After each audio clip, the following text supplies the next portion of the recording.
அம்மா அப்பா நல்லா கேட்டுக்கோங்க. அம்மா அப்பாவாக இருக்கிறவங்க பிள்ளைங்களுக்கெல்லாம் திருமணம் முடித்து வச்ச பிறகு அவங்கள அனாதை ஆக்கப்படும் போது அவங்க மனநிலை எப்படி இருக்கும் தெரியுங்களா? சே, நம்ம எப்படிலாம் வருவார் போவாரை பார்த்தோம், எப்படியெல்லாம் அள்ளி கொடுத்தோம், கிள்ளி கொடுத்தோம், எப்படியெல்லாம் மற்றவர்களுக்கு உதவி செஞ்சோம், நல்லது செஞ்சோம்.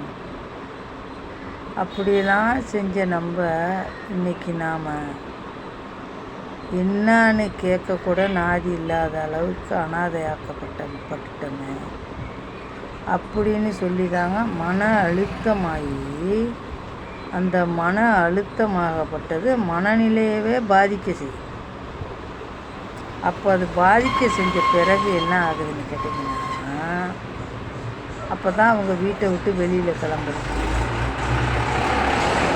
இந்த மாதிரி இப்போ இருக்கிற 2026க்கு மேல்பட்டு எந்த பெற்ற பிள்ளைகளும் தாய் தந்தையரை மன அழுத்தத்துக்கும் மனநலம் பாதிக்கப்படுற அளவுக்கு நடத்தாதீங்க. அப்பா அம்மா மேலே பாசமாக இருங்க. ஏன்னா அவங்களுக்கு வயசு போகிற மாதிரி உங்களுக்கும் வயசு போகும். அப்போ நீங்கள் சிந்தித்து பிரயோஜனம் இல்லை. அதை சிந்தித்து இப்போயே நீங்கள் பிரயோஜனப்படுத்தி கொண்டால் நல்லது. நன்றி.